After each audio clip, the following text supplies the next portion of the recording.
Que Dieu nous accorde sa grâce ce matin avant de regarder à lui et de lui dire merci pour sa grâce et pour sa parole qu'il nous a laissée. Je voudrais lire une parole de l'évangile de Jean, une parole que nous connaissons bien. Nous la connaissons tous déjà par cœur, mais je voudrais quand même la lire. Évangile selon Jean, chapitre 3, que nous connaissons bien. Or, il y avait parmi les pharisiens un homme du nom de Nicodème, Jean 3, verset 1, membre du grand conseil des Juifs. Celui-ci vint trouver Jésus de nuit et lui dit, Rabbi, nous savons que tu es venu de Dieu en tant que docteur, car personne ne peut faire des miracles comme ceux que tu fais si Dieu n'est pas avec lui.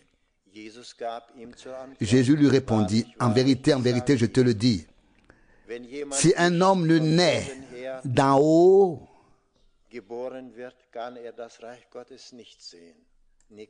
il ne peut voir le royaume de Dieu. Verset 4. Nicodème lui répondit, comment un homme peut-il naître s'il est un vieillard? Peut-il entrer pour la seconde fois dans le sein de sa mère et naître?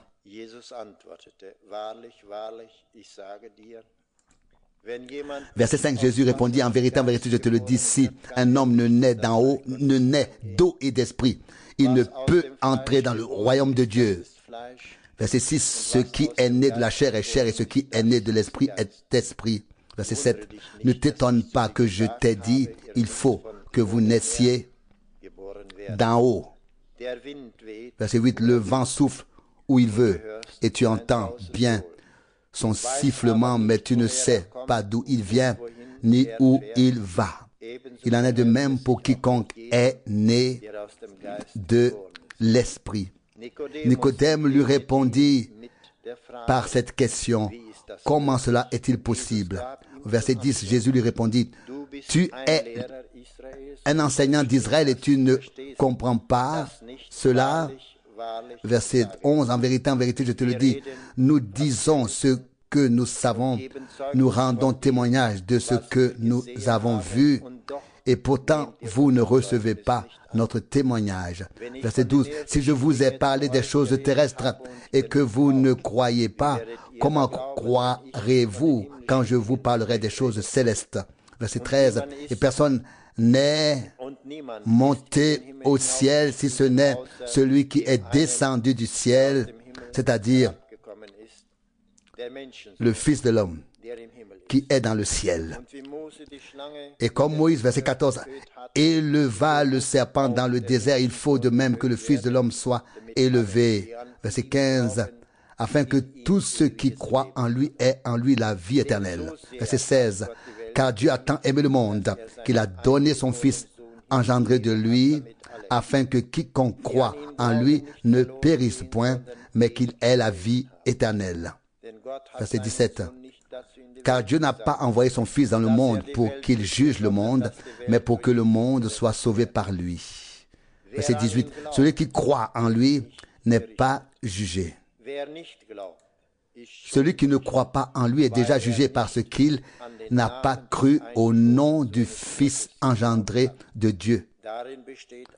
Verset 19. Or, le jugement consiste en ce que la lumière est venue dans le monde et que les hommes ont aimé les ténèbres plus que la lumière parce que toutes leurs actions étaient mauvaises. Verset 20.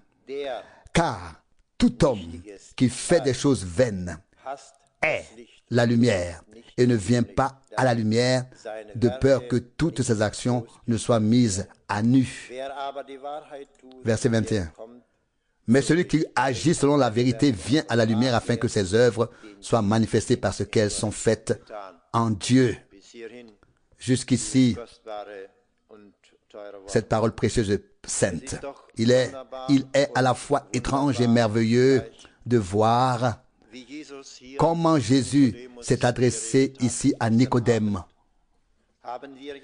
Hier soir, nous avons entendu dans la prédication qui nous a été traduite comment notre frère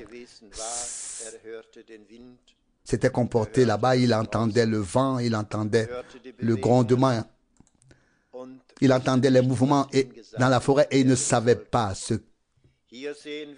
qu'on allait lui dire. Ici, nous voyons notre Seigneur et Sauveur dit à Nicodème, tu entends bien le vent dehors, tu sais bien comment il agit, mais tu ne sais pas d'où il vient ni où il va. Et il en va de même avec l'Esprit de Dieu. Il souffle où il veut, et il va où il veut, et il agit en qui il veut. Il l'a appelé, il lui a indiqué comment il pouvait parvenir à ce en quoi il croyait. Nous l'avons entendu, il est venu à lui pendant la nuit et lui a dit ou lui a délivré le témoignage. Il a dit au Seigneur, les signes miraculeux que tu fais, que tu accomplis, nul ne peut les accomplir si ce n'est que Dieu soit avec lui. Mais nous voyons que le Seigneur, notre Maître, notre Dieu et Sauveur, qui nous a rachetés et délivrés et libérés, lui a-t-il donné une réponse? Absolument pas. Mais il l'a plutôt orienté vers ce qui compte maintenant. Il lui a montré le chemin qu'il devait suivre sans répondre à ce qu'il disait. Il lui a montré le joyau qui lui a été offert en lui, en Jésus-Christ. En Jésus-Christ. Il devait naître de nouveau. Il devait devenir une nouvelle créature. Il devait venir à Dieu afin que Dieu puisse le changer, le transformer. Et je crois pouvoir dire, le Seigneur nous parle aujourd'hui par cette parole, à toi, à moi. Il veut nous transformer. Il veut faire de nous une nouvelle création. Quelque chose qui lui serve à sa gloire et à sa louange, comme nous l'avons entendu hier soir. Un cœur nouveau, un esprit nouveau, afin que l'Esprit de Dieu puisse entrer en nous et que nous puissions le servir, l'adorer et le louer. Que Dieu nous accorde sa grâce afin que nous puissions lever les yeux vers lui ce matin. Puisse-t-il nous aider à ouvrir nos cœurs afin qu'il puisse les renouveler, qu'il puisse faire de nous des vases à sa gloire et à sa louange. Qu'il en soit remercié. Nous voulons l'adorer. Et je voudrais dire, chacun devrait le faire, que ce soit ensemble, maintenant ou individuellement. Une chose est nécessaire pour nous tous. Si nous nous appelons enfants de Dieu, nous ne voulons pas et ne devons pas rester muets, mais nous devrions ouvrir notre bouche. Nous qui sommes parents, nous savons que lorsque nos enfants ne font pas de bruit, nous sommes tristes, nous nous inquiétons pour eux. Mais s'ils émettent des sons et s'ils commencent à babiller, notre cœur se réjouit, notre esprit se réjouit. Et c'est encore plus vrai lorsque notre Dieu nous entend, lorsque nous levons les yeux vers lui, oui, lorsque nous le prions, l'invoquons. Et même si ce n'est que dans des sons inarticulés, il sait ce que nous demandons. Faisons-le maintenant. Je voudrais dire que certains frères prient et implorent notre Seigneur, puis nous prierons ensemble. Levons-nous. Nous venons encore ensemble devant ta face en cette heure, ô Dieu. Nous ouvrons la bouche vers toi, le vivant et le véritable, ô Seigneur. Toi qui nous as créés, ô Seigneur, toi qui nous as rachetés avant la fondation du monde. Tu nous as destinés, ô Dieu, à être à toi. Ô Seigneur, merci à toi. Nous te remercions, ô Dieu, pour ta parole sainte. Nous te remercions pour ta présence sainte, ô Seigneur. Nous te remercions pour ton merveilleux Saint-Esprit, ô Seigneur, que tu as répandu sur toute chair, ô Seigneur. Accorde-nous ta grâce, ô Seigneur, afin que nous ouvrions, ô Dieu du ciel, afin que nous ouvrions grand nos cœurs, ô Seigneur, afin que nous ouvrions nos bouches, afin que tu puisses les remplir, ô Seigneur, afin que nous puissions te remercier et t'adorer, ô Seigneur, pour le privilège que nous avons de pouvoir encore nous réunir afin que nous puissions te louer et t'honorer ensemble, ô Seigneur. Je te loue et je te prie, ô Dieu, prépare notre cœur, notre âme, fais tomber en nous ta semence sur un sol fertile, ô Seigneur. Quel germe, ô Seigneur, ô mon Dieu, que tout ce qui a séché, ô Seigneur, soit enlevé, ô Seigneur, pour que quelque chose de nouveau puisse germer, ô Seigneur, à ta gloire et à ta louange. Mon Dieu, bénis-nous, ô Seigneur, bénis les lèvres et oins-les, ô Seigneur, par lesquelles tu veux parler, par lesquels tu peux parler et tu veux parler. Oh Dieu, nous te prions ensemble et te demandons, bénis tous les peuples de la terre, oh Seigneur, tous ceux qui sont seuls, oh Seigneur, tous ceux qui se trouvent quelque part et qui te regardent. Oh Dieu du ciel, réponds-nous et accorde-nous ta grâce pour la gloire de ton nom. Amen. Amen. Nous nous asseyons. Que nous puissions entendre que ce qui nous est dit, que cela puisse être produit en nous et que nous puissions l'emporter avec nous comme une expérience. La promesse est déjà dans la parole. Et si la parole nous est donnée avec, elle nous est apportée, alors l'expérience doit y être liée.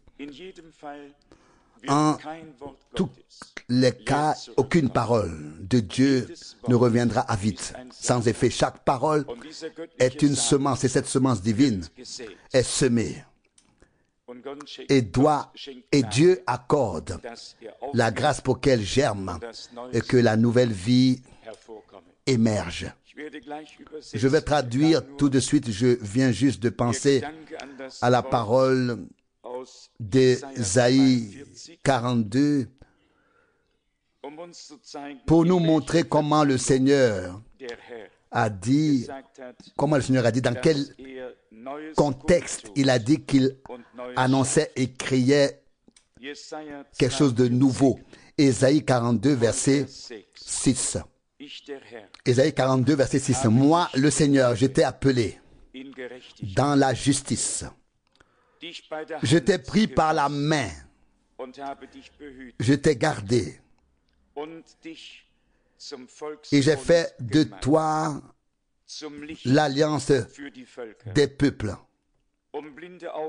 la lumière pour les nations. Verset 7. Pour ouvrir les yeux des aveugles, pour faire sortir du cachot les prisonniers et de la prison ceux qui sont assis dans les ténèbres. Verset 8. Je suis le Seigneur, tel est mon nom. Je ne donne mon honneur à personne d'autre, ni ma gloire aux idoles. Verset 9. Les anciennes prophéties, voici qu'elles se sont accomplies et je fais connaître maintenant des choses nouvelles avant qu'elles ne germent. Je vous les fais entendre. Verset 10. Chantez au Seigneur un cantique nouveau. Chantez ses louanges aux extrémités de la terre. Jusqu'ici, cette précieuse parole de Dieu. Pour tous ceux qui n'étaient pas là hier soir, je voudrais juste dire que nous avons lu Ézéchiel 36, verset 26 et verset 27. Ézéchiel 36, verset 26 et 27. C'était le texte sur lequel frère Branham a basé sa prédication. Je le lis encore une fois. Et je vous donnerai un cœur nouveau. Et je mettrai en vous un esprit nouveau. J'ôterai de votre corps le cœur de pierre et je vous donnerai un cœur de chair. Verset 27. Je mettrai mon esprit en vous Et je ferai de vous des hommes qui marchent selon mes lois et qui gardent et pratiquent mes commandements. Voici le texte. Dieu veut faire de nous des hommes avec un cœur nouveau, une vie nouvelle, un esprit nouveau, par grâce. Et le Seigneur dit, Apocalypse 21, 5, voici je fais toutes choses nouvelles. Il dit, je crée quelque chose de nouveau. Les prophéties antérieures sont accomplies. Maintenant, je fais connaître des choses nouvelles. Quand il fait connaître des choses nouvelles, nous pouvons lui chanter un nouveau cantique. D'un côté, il y a encore un très court passage que je ne peux malheureusement pas traduire maintenant pour ne pas avoir à changer de chaîne. Mais là, frère Branham fait référence à la création et dit que l'Esprit de Dieu planait avec chaleur comme en couvant sur les profondeurs, non seulement en soufflant comme un vent, mais en rayonnant de la chaleur pour pouvoir produire quelque chose. Et il a développé cette pensée en disant que c'est seulement là où l'Esprit de Dieu peut vraiment être et que le feu de Dieu, la chaleur de Dieu peuvent vraiment être. C'est seulement là que la nouvelle vie peut naître. Et c'est exactement ce dont nous avons tous besoin. Si l'œuvre doit être complète, profonde, entière et exister et subsister devant Dieu, alors elle doit avoir été accomplie et produite par l'Esprit de Dieu. Tout ce que nous pouvons faire nous-mêmes n'existe même pas, encore devant nous ou les autres, encore moins devant Dieu. Cela doit être l'œuvre de Dieu. Cela doit avoir été opéré par Dieu. Il a fait la promesse dans Ézéchiel 36, verset 26. Je vous donnerai un cœur nouveau et je mettrai en vous un esprit nouveau. J'ôterai de votre poitrine le cœur de pierre et je vous donnerai un cœur de chair. Que Dieu fasse agir sa parole, son esprit et la puissance de son sang, afin que ce qui lui est agréable se produise en nous et à travers nous, afin que nous puissions témoigner en vérité. Selon 2 Corinthiens 5, verset 17, les choses anciennes sont passées, ont disparu. Voici que toutes choses sont devenues nouvelles. Comme nous l'avons entendu hier soir, on ne met pas du vin nouveau dans de vieilles outres, car elles éclatent, mais on met du vin nouveau dans des outres neuves. Marc 2, 22. Ce n'est pas nous qui y arriverons, mais il a déjà prouvé que c'est possible, que c'est faisable. Par Golgotha, nous avons donc lu ici qu'il a fait une nouvelle alliance, qu'il est devenu la lumière des païens pour ouvrir les yeux des aveugles, pour faire sortir de prison les prisonniers et de la prison ceux qui sont dans les ténèbres. Cher cœur, accepte-le aujourd'hui dans la foi. Accepte-le comme une parole de Dieu dans ton cœur et dis Seigneur, c'est ainsi. Tu m'as fait sortir. Tu as ouvert mes yeux. Tu as fait sauter la prison. Tu as enlevé les ténèbres et tu as donné la lumière par grâce. Dans Ésaïe 42, verset 9, les prophéties anciennes, voyez, elles se sont accomplies et maintenant j'annonce de nouvelles choses avant qu'elles ne germent. Je vous les fais entendre. Chaque fois que quelque chose de nouveau devait se produire, Dieu a toujours fait référence à ce qui s'était déjà produit et a annoncé de nouvelles choses afin que nous puissions être fortifiés dans la foi. Et si Dieu n'avait encore rien fait, nous ne saurions pas exactement à quoi nous en tenir. Mais Dieu a fait de grandes choses. Dieu a beaucoup fait pour son peuple Israël à l'époque des prophètes et surtout depuis le début de l'Église du Nouveau Testament. Il a aussi ouvert nos yeux par grâce. Il nous a donné un cœur nouveau par grâce, un esprit nouveau. Mais nous témoignons avec une foi inébranlable qu'il l'a fait pour nous et en nous. Et s'il y a encore quelqu'un ici qui ne peut pas le dire avec conviction, saisissez l'occasion et dites-le au Seigneur. Que cela se produise aujourd'hui. Nous ne voulons plus de réunions où la parole de Dieu est prêchée sans que cela n'ait d'effet, mais des services divins où le Seigneur peut rendre sa parole si vivante, si puissante, parce que nous l'avons reçue avec foi et confiance. Il dit du peuple d'Israël, il est dit du peuple d'Israël dans Hébreux 4, verset 2, la prédication ne les a pas aidés, ne leur a servi à rien, parce qu'ils ne l'avaient pas reçu avec foi. Nous devons recevoir la parole de Dieu dans la foi en l'œuvre accomplie sur la croix à Golgotha et laisser sa parole nous atteindre toujours à travers et au-delà de Golgotha. Et nous savons alors que toutes les promesses de Dieu sont oui et amen. Il y a un autre passage que le Seigneur a utilisé pour commencer son ministère dans Luc 4, verset 18.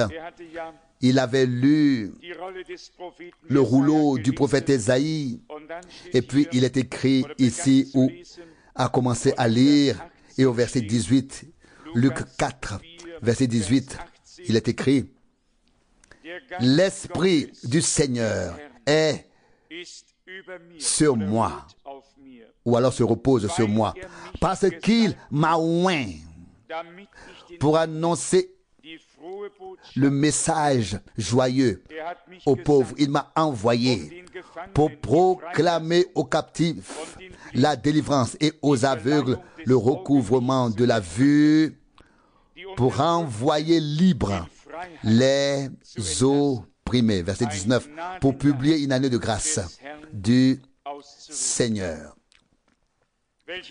Quelle parole merveilleuse! Elle était dans le prophète Ésaïe depuis des centaines d'années. Soudain, celui par qui elle s'est accomplie s'est présenté, a pris l'écriture et a pu ensuite dire « Aujourd'hui, cette écriture s'accomplit sous vos yeux. Aujourd'hui, cette parole est devenue réalité. À partir d'aujourd'hui, vous pouvez vivre, expérimenter ce qui a été écrit il y a des centaines d'années. Cela vous appartient maintenant. Quelle grâce de la part de notre Dieu. Acceptons ça. Acceptons-la. Asseyons-nous avec sérieux sous la parole de Dieu et disons, Seigneur, nous écoutons, nous croyons, nous acceptons et nous voulons te voir, te vivre. Vraiment, que l'Esprit de Dieu pourrait se poser, se reposer, qu'une chaleur se dégagerait et quelque chose de divin, voire une nouvelle vie pourrait naître par grâce. Et où cela va-t-il se produire? Nous avons entendu cela hier soir de manière si belle. Les vieux arbres étaient complètement desséchés, sans vie, sans écorce. Il n'y avait rien. Mais les vieux arbres avaient auparavant des graines. De la semence et la semence est tombée dans la terre et la graine a germé et une nouvelle forêt est apparue. C'est exactement la même chose aujourd'hui. Même si tout autour de nous est desséché, Dieu a accordé sa grâce. La graine est tombée dans nos cœurs. Elle n'a plus qu'à être touchée par la lumière du soleil et humidifiée par la pluie de l'esprit pour mourir. Nous devons mourir. Il est écrit dans l'évangile selon Jean 12, verset 24. Si le grain de blé tombe en terre et ne meurt pas, il reste seul. Mais s'il meurt, il porte beaucoup de fruits. Nous devons donner notre vie dans la mort, afin que le Seigneur puisse la faire naître de nouveau. Qu'il nous bénisse maintenant pendant que nous traduisons encore la deuxième partie de la prédication. Mais soyons attentifs, s'il vous plaît. Recevons la parole de Dieu, acceptons et disons-lui, ô Seigneur, tu nous as réunis parce que tu as un plan pour nous. Et nous voulons nous laisser intégrer dans ce plan. Ayons sous les yeux Golgotha, comme le cantique le chante. Lave-moi dans le précieux sang de Jésus, dans la grâce du flot purificateur. Seigneur, c'est à toi seul que je veux consacrer ma vie, maintenant et éternellement. Elle t'appartient. Que nous lui ayons consacré notre vie et qu'il puisse vraiment compter sur nous. Début de la traduction.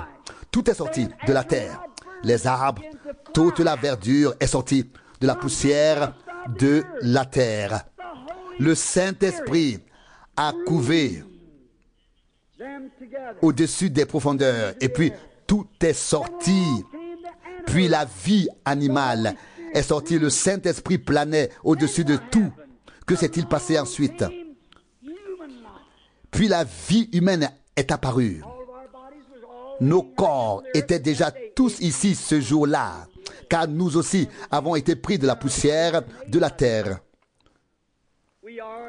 Nous avons été composés des substances mortes de la terre. Voyez, tout ce que nous mangeons est mort. Par exemple, le blé que nous mangeons ou le pain. Si nous mangeons un steak, l'animal est mort avant. Nous vivons parce que quelque chose est mort. Si vous ne mangiez pas de la viande morte, vous ne pourriez pas vivre. Voyez, nous ne pouvons vivre que parce que quelque chose est mort pour nous. Si nous mangeons du poisson, le poisson meurt. Si nous mangeons du bœuf, le bœuf meurt. Et quoi que nous mangions, quelque chose meurt avant que nous puissions le manger. Et alors la vie naît en nous. Voyez, si quelque chose doit mourir pour que nous puissions vivre physiquement, qu'en est-il de notre âme immortelle? Alors quelque chose devait mourir pour qu'elle puisse vivre éternellement. Voyez, en lui, nous avons la vie éternelle.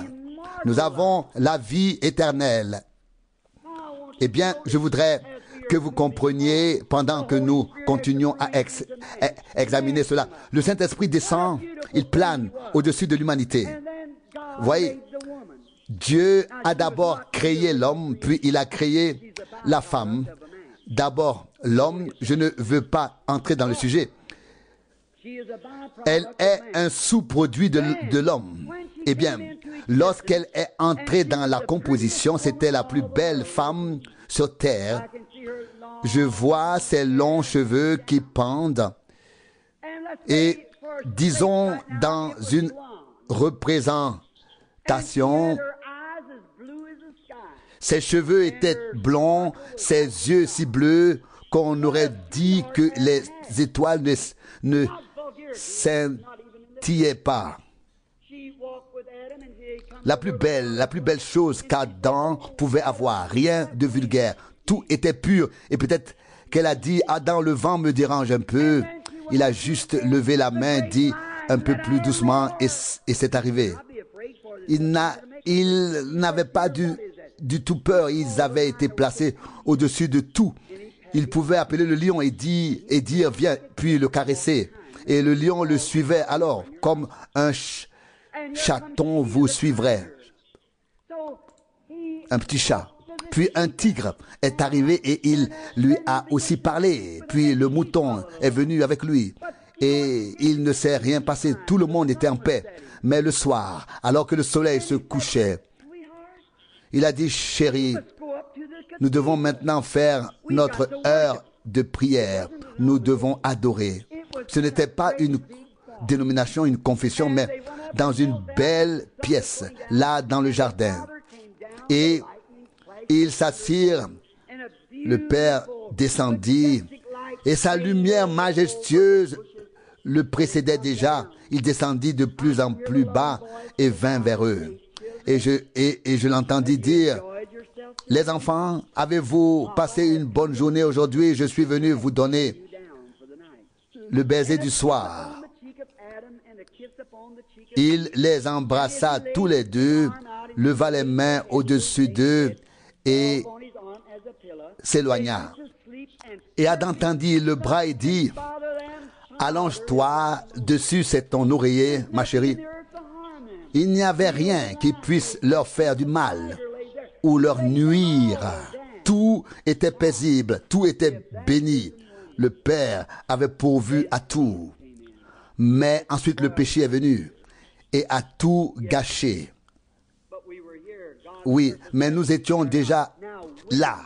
Eh bien, vous les femmes qui accueillez le germe de la vie pour le faire éclore, vous êtes destinés à cela. Laissez-moi vous dire, ce n'était pas une pomme dans le jardin d'Éden qui a apporté le malheur. Non, voyez-vous, la femme a péché, l'homme n'a pas péché. À l'inverse, l'homme a péché. L'homme a péché, mais la femme a été séduite. Adam n'avait pas été séduit. Il savait exactement ce qu'il faisait, mais Ève pensait qu'elle agissait correctement. Elle voulait plus de lumière, une nouvelle lumière, de nouvelles connaissances. Voici la Bible. Et c'est à cela que vous devez vous tenir. Eh bien, elle a dit, mais Dieu a dit. Et puis le serpent est venu et a dit, Dieu aurait-il vraiment dit cela? Et il l'a entraînée, il l'a séduite. Mais Adam l'a fait en connaissance de cause, consciemment. Et c'était une allégorie du Christ qui n'a pas commis de péché, mais qui a été fait péché pour nous. Vous voyez, il a dit dans Jean 10, verset 18, « J'ai le pouvoir de donner ma vie et de la reprendre. » Et il a pris nos transgressions sur lui pour nous rendre la justice de Dieu.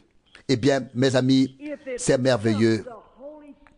S'il a fallu que le Saint-Esprit plane au-dessus de la terre, comme un couvent, en émettant de la chaleur, pour que tout germe, afin que tout soit créé, que nous soyons créés, nous aussi, et que nous soyons créés ainsi, nous sommes ce que nous sommes. On ne nous a pas demandé si nous voulions exister ou pas. Dieu, dans sa préscience, savait exactement que nous serions ici. Et il nous a fait tels que nous sommes. Nous n'avons pas eu notre mot à dire. Et il en sera de même lors de la résurrection. Il le fera.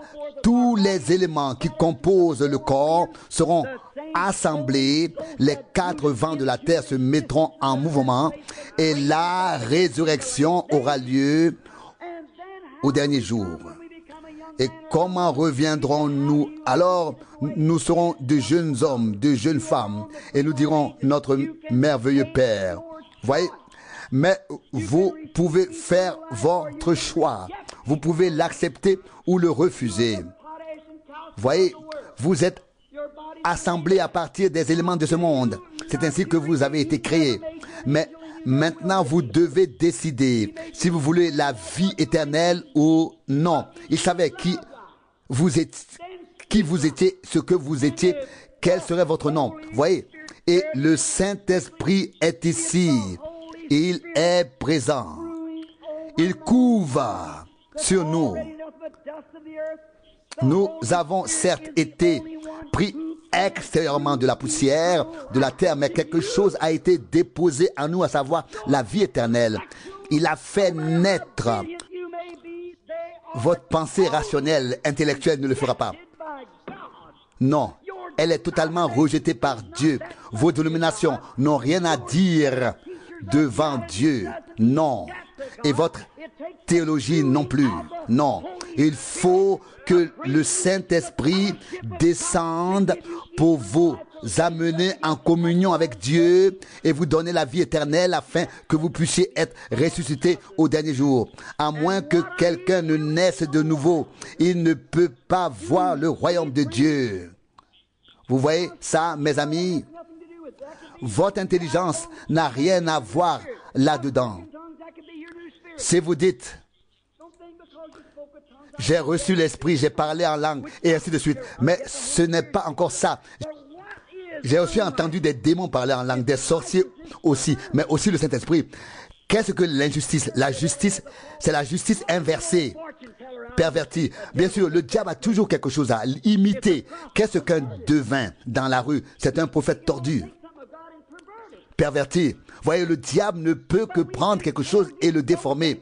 Mais nous avons été éduqués, instruits contre ces choses et nous savons ce qu'elles sont. Mais si nous sommes maintenant instruits dans la Bible, alors le Saint-Esprit vient et nous intègre dans l'Église, dans le corps. Écoutez, si vous ne voulez pas accepter le Christ, le monde vous prendra. Vous devez prendre la décision. Vous ne pouvez pas sortir en restant la même personne. Non, le Saint-Esprit est présent. Il couvre, il appelle, il agit. Et s'il pouvait seulement enlever le cœur de Pierre, il dit, je vous donnerai un cœur nouveau. Et je vous donnerai un esprit nouveau. Et alors, j'entrerai moi-même. Qu'est-ce que c'est? Puis, il vient, comme avec un véhicule à chenilles ou un bulldozer pour tout aplanir, pour créer un chemin praticable. La route de l'Alléluia. Voyez, le Saint-Esprit descend ensuite. Il aplanit tout, il ordonne tout pour que vous puissiez suivre le chemin de Dieu, un cœur nouveau. C'est un nouveau lieu d'habitation, un nouvel esprit. Tout est devenu nouveau. Comment le diable peut-il alors revenir et vous reprendre? Non, c'est impossible. Il constate que Dieu a pris demeure en vous désormais. Tout est mis en ordre. Tout est nivelé, aplani. Alléluia. Amen. Oh, je me sens vraiment bien maintenant. Le Saint-Esprit descend. Il met tout en ordre. Il fait sortir tout ce qui est vieux. Y compris le diable et tout ce qui lui est attribué, et donne un cœur nouveau, une vie nouvelle. Voyez, et non seulement cela, mais il vient ensuite lui-même pour voir que la nouvelle vie peut se développer. Oh, comme c'est merveilleux. J'aimerais être 2 fois plus grand que je le suis. Maintenant, et regardez ce qu'il fait, frères et sœurs. Aujourd'hui, tant de choses sont fondées sur l'intellect. Même dans l'Assemblée pentecôtiste, sur des choses fantastiques, des émotions. Ne vous contentez pas d'imiter, alors que le ciel de la Pentecôte est plein de réalité et de vérité. L'un s'occupe de l'huile, l'autre de ceci et de cela. Ne vous laissez pas entraîner par ces choses. Depuis la Pentecôte, le ciel tout entier est rempli de choses réelles. Depuis la Pentecôte, il vous donnera un cœur nouveau, un esprit nouveau, et il déposera ensuite son esprit dans ce cœur nouveau. Inclinons la tête pour prier. La tête inclinée, les yeux fermés. Vous savez que vous avez été pris de la terre. Et si vous regardez maintenant en bas, c'est là que vous retournerez dans la poussière de la terre. Cette poussière était là lorsque la terre a été créée. Mais voyez, il y a quelque chose en vous, l'esprit, la vie. L'ancien, le rocailleux du monde, le cœur pierreux du monde a été enlevé. Voulez-vous un cœur nouveau? Voulez-vous un esprit nouveau? Voulez-vous que son esprit ensuite entre en vous réellement pour pouvoir ensuite agir à travers vous, se déployer à travers vous, se manifester? Il plane au-dessus de vous. Maintenant, il veut vous donner un cœur nouveau. Je me tiens ici, ne sachant que faire. Que dire? Oh Jésus, mon Seigneur, tu es présent. Voyez, si vous voulez prendre part à la résurrection, il faut qu'il y ait en vous quelque chose qui vous fasse entrer dans la résurrection, qui vous prend dans la résurrection. Y a-t-il ici quelqu'un qui veuille lever les mains, quelques-uns qui veuillent lever les mains parce qu'il veut venir à Christ? Veillez répondre à son appel. Vous souhaitez recevoir l'Esprit de Dieu dans votre esprit et tout lui confier. Vous souhaitez être chrétien, servir le Seigneur et le suivre. Que Dieu te bénisse, que Dieu te bénisse. Là aussi, là-bas, que Dieu te bénisse. Que Dieu te bénisse, monsieur. Dieu vous connaît tous. Levez tous les mains. Dieu savait que nous serions sur terre. Il connaissait chaque fleur, chaque mouche, tout. Pas même un moineau ne peut tomber sans qu'il le sache. Sans qu'il le sache. Vous dites maintenant, oh mon Dieu, voici ma main, voici mon cœur. Je fais partie de l'Église. Quelque chose m'est arrivé, mais je n'ai pas pu mener la vie que j'aurais bien aimé mener. Ça allait et ça venait, ça allait et ça venait. Seigneur, que cela change. Eh bien, ta parole dit que tu nous donneras ton esprit. Mets-le dans notre esprit. Vous dites, telle ou telle chose s'est produite et je n'ai pas réussi, etc. C'est vrai. C'est ainsi que l'homme est fait. Peut-être dites-vous, frère Branham, j'ai parlé en langue, j'ai prophétisé. Eh bien, pour l'instant, je n'en parle pas. Beaucoup viendront ce jour-là et diront, Seigneur, n'avons-nous pas fait tout cela en ton nom? Il s'agit d'un cœur nouveau, d'un esprit nouveau, premièrement. Maintenant, Christ est proche de vous. Ne le sentez-vous pas? Quelles que soient les choses que vous rencontrez, vous aimez le Seigneur. Dieu est sur son trône, quoi qu'il vous soit arrivé. Peut-être que quelqu'un s'est moqué de vous, a dit du mal de vous. Quoi qu'il en soit, l'amour de Dieu est dans votre cœur. Vous ne reprochez rien à personne. Vous n'inculquez rien à personne. Si vous dites, oh, je vais lui rendre, je vais régler mes comptes avec lui, alors ce n'est pas l'Esprit Saint qui est en vous. Non. Alors il n'y a pas encore de nouveau cœur, pas de nouvelle vie. Que Dieu vous bénisse, que Dieu vous bénisse là-bas, sur la galerie. Que Dieu vous bénisse. Bien, maintenant, nous allons tous prier. Père Céleste,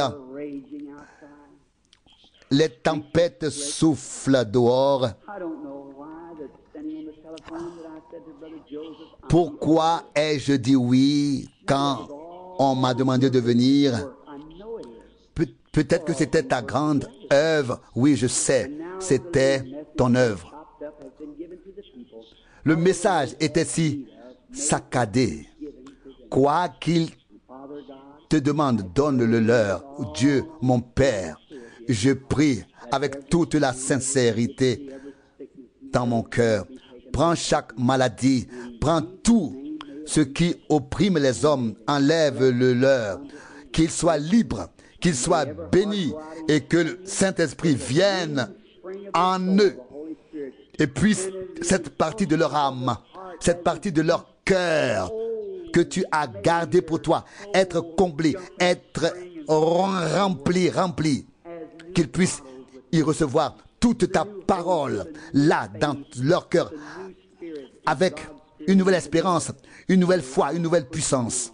Seigneur, que ta vie qui est en eux puisse se manifester, puisse pénétrer. Seigneur, je te demande d'être avec les frères, avec frère Joseph, avec tous les autres frères au service. Sois avec eux. Bénis-les lors du prochain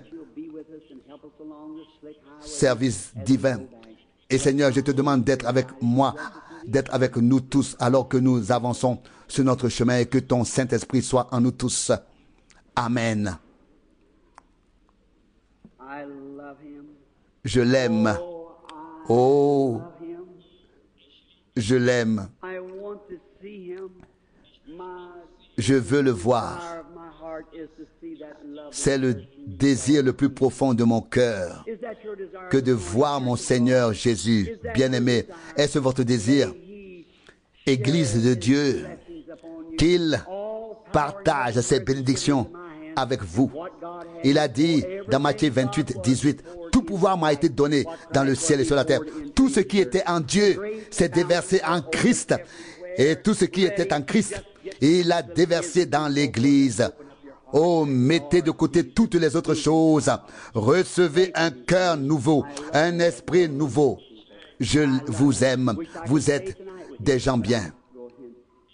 Je ne peux pas rester plus longtemps avec vous. Je dois continuer mon chemin. Mais je prie pour que Dieu vous bénisse, qu'il soit avec vous. Oui, que Dieu vous bénisse jusqu'à ce que nous nous revoyons. Je dois admettre que toutes ces paroles m'ont profondément touché, ont pénétré profondément mon âme. Je l'ai déjà dit hier soir.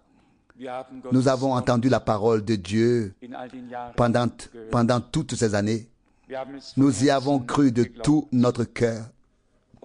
Et maintenant, nous avons un très grand désir que cette parole soit confirmée, que Dieu reçoive ce qui lui revient de plein droit. Nous avons entendu à maintes reprises que le Seigneur nous rendra tout, rétablira tout, restaurera tout, et que, comme l'a prophétisé le prophète Joël, la plénitude sera là. Il n'y aura plus de pénurie.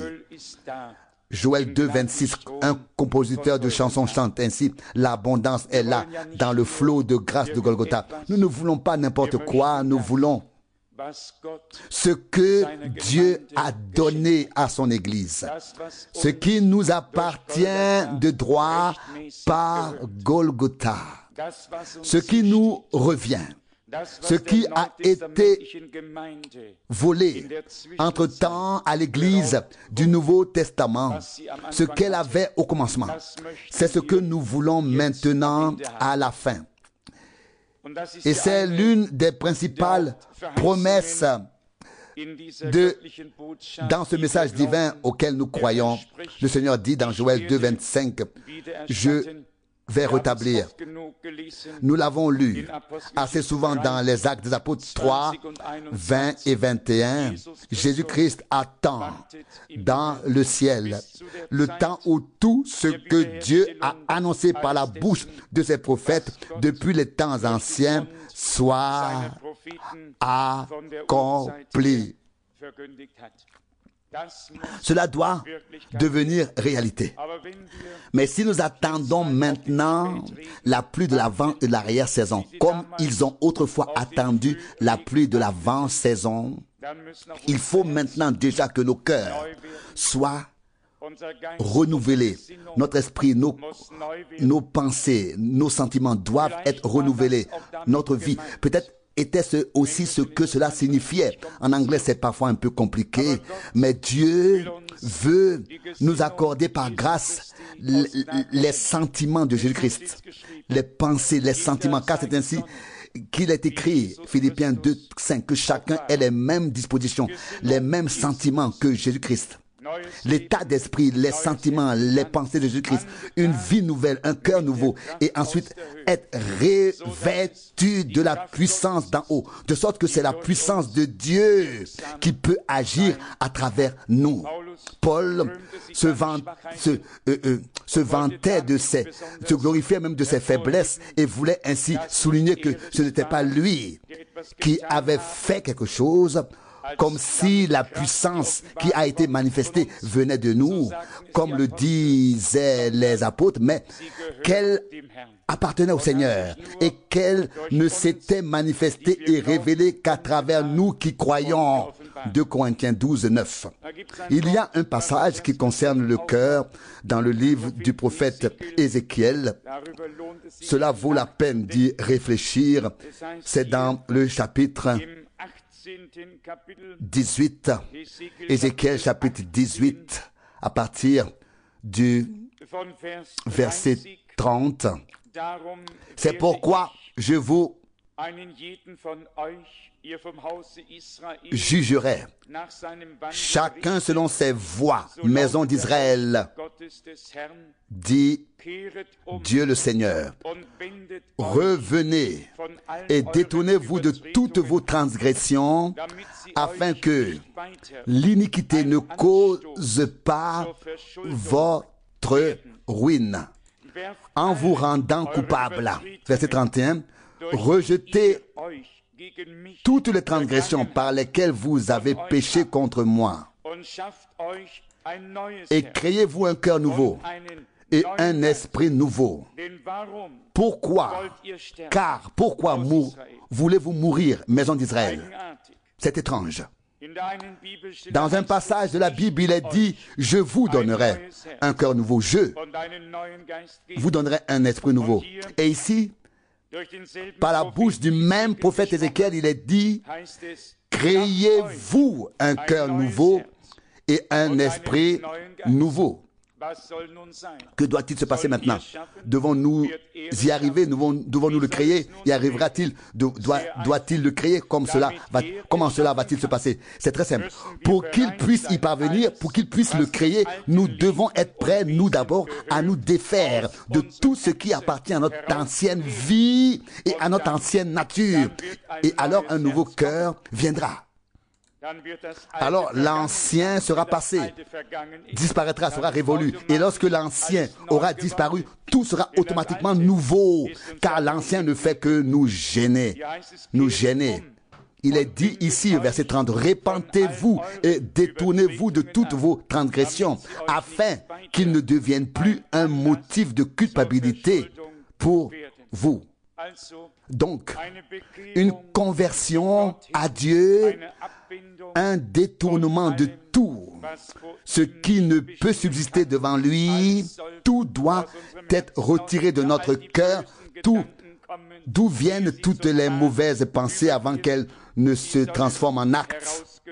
Tout doit être retiré de notre cœur. J'ai récemment parlé à un jeune homme et je lui ai dit, j'ai l'impression de me mettre en travers du chemin des autres et je préférerais être une bénédiction. Il m'a regardé et il m'a dit, écoute, tu te mets en travers du chemin de personne. Et puis il a ajouté, je me mets moi-même en travers de mon chemin et tout au plus tu te mets en travers de ton chemin. Chacun représente un obstacle à soi-même, se met en travers de son propre chemin et c'est peut-être le cas pour nous tous. Nous aimerions parfois voir les autres et peut-être aussi leur faire porter le chapeau, mais nous sommes face à Dieu. Et si notre propre vie de foi ne progresse pas, ce n'est pas à cause de quelqu'un d'autre. C'est à cause de moi et personne d'autre. À cause de ce qui me fait obstacle et à cause de ce qui te fait obstacle. Et nous sommes ceux qui se font obstacle eux-mêmes, chacun pour soi. Et il est dit ici, au verset 31, rejetez donc toutes les transgressions par lesquelles vous avez péché contre moi et créez-vous un cœur nouveau et un esprit nouveau. C'est la condition préalable pour que Dieu puisse créer cela en nous. Se détourner des choses de l'ancien, des choses anciennes. Se tourner vers le nouveau par la grâce de Dieu. Et cela doit être une décision du cœur que nous prenons. Et cette décision du cœur, nous ne pouvions pas la prendre nous-mêmes et nous ne l'avons pas prise de nous-mêmes. La foi est entrée en nous pendant la prédication, sous son écoute, et nous avons compris que nous ne pouvons que nous tourner vers le Seigneur, mais que c'est lui qui doit faire le reste en nous. Mais la volonté doit être mise en nous, le vouloir. Et là aussi, il fait les deux. Il accorde le vouloir et aussi le faire, afin qu'à la fin, personne ne puisse se glorifier et dire « Oh, j'ai réussi ». Mais que celui qui veut se glorifie du Seigneur.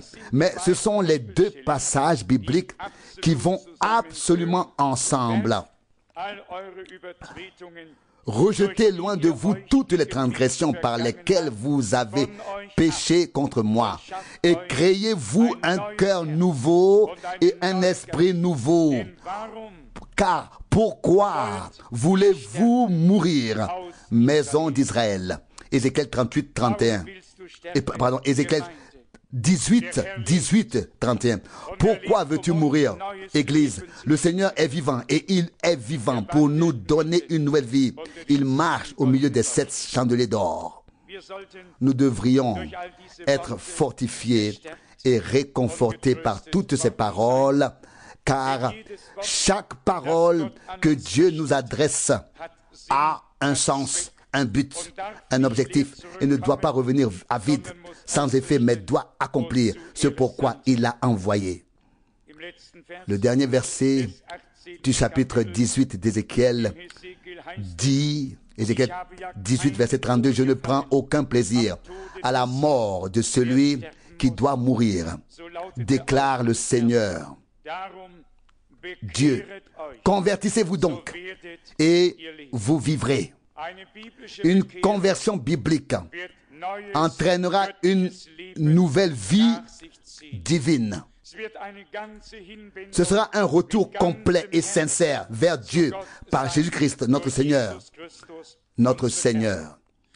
Et si nous nous tournons vers lui de tout notre cœur, alors il se laissera trouver. Car il est écrit, celui qui cherche trouve. Et aussi, ça c'est Matthieu 7, 8 et Jérémie 29, 13. Et si vous me cherchez de tout votre cœur, je me laisserai trouver par vous. Se tourner entièrement vers Dieu, se convertir complètement à lui de cette manière, une conversion biblique. Laissez l'ancienne, laissez les choses anciennes derrière nous et diriger nos regards vers Jésus-Christ qui fait toutes choses nouvelles, y compris dans ta vie.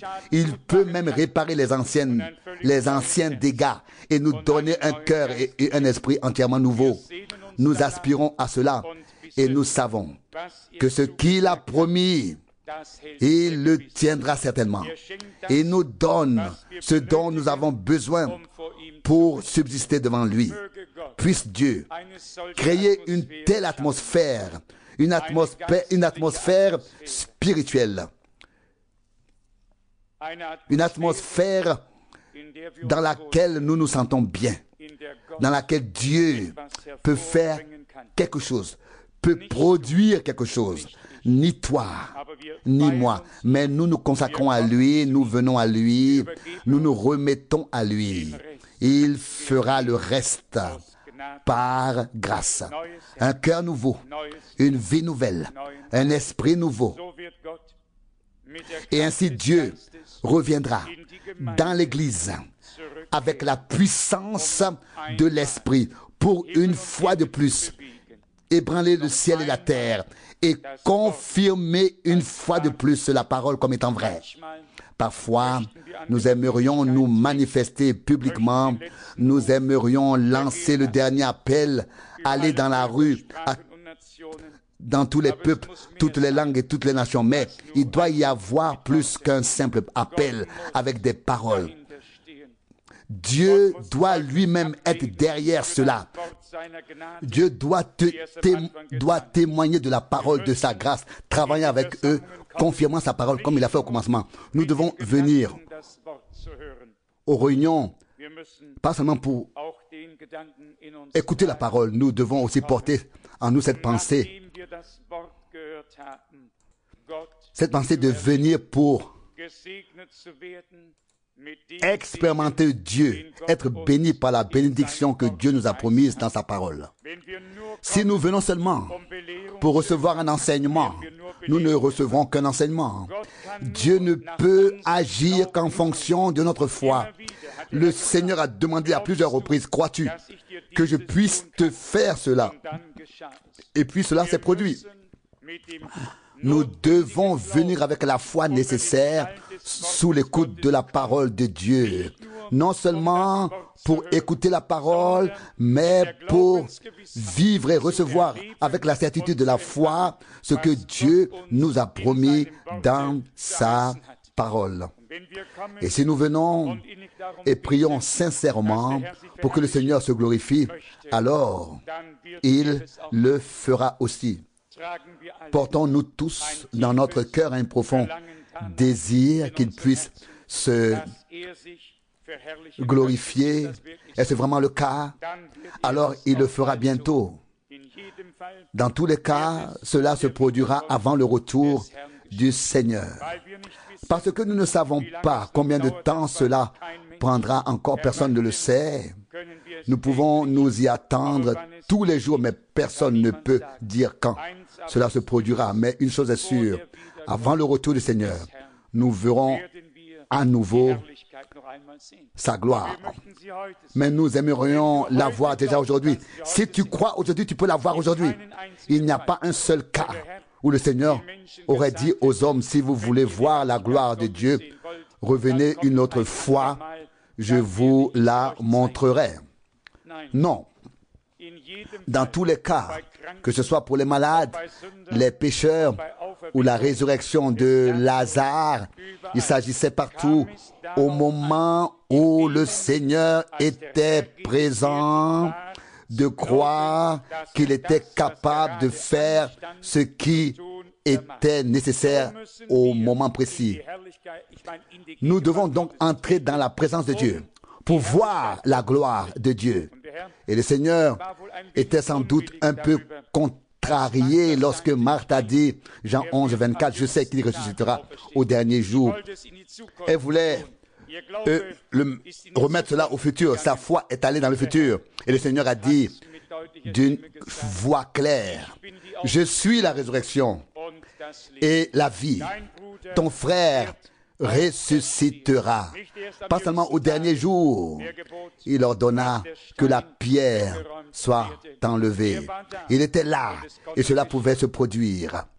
S'il est ici, cela peut se produire. Cela peut se produire maintenant avec toi et nous croyons qu'il est présent. Nous ne pouvons pas faire autrement car c'est ce qu'il a dit dans sa parole. Nous sommes réunis en son nom et il est présent. Il ne veut pas le faire demain, non, maintenant, à cet instant. À cet instant. Et j'ai l'impression que nous devrions prendre un peu de temps pour prier ensemble et pendant la prière, chercher et trouver la connexion avec Dieu et le prendre au mot afin qu'il puisse confirmer sa parole en nous. Levons-nous maintenant et prions ensemble. Peut-être pouvons-nous chanter d'abord le refrain tel que je suis, sans rien de moi. Tel que je suis, sans rien de moi.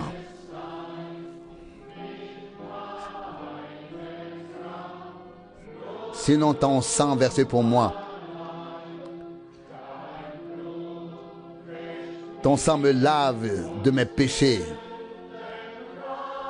Non pas ma force, mais la tienne. Ô agneau de Dieu, je viens. Je viens. Je viens. Je viens. Nous voulons ensemble adorer.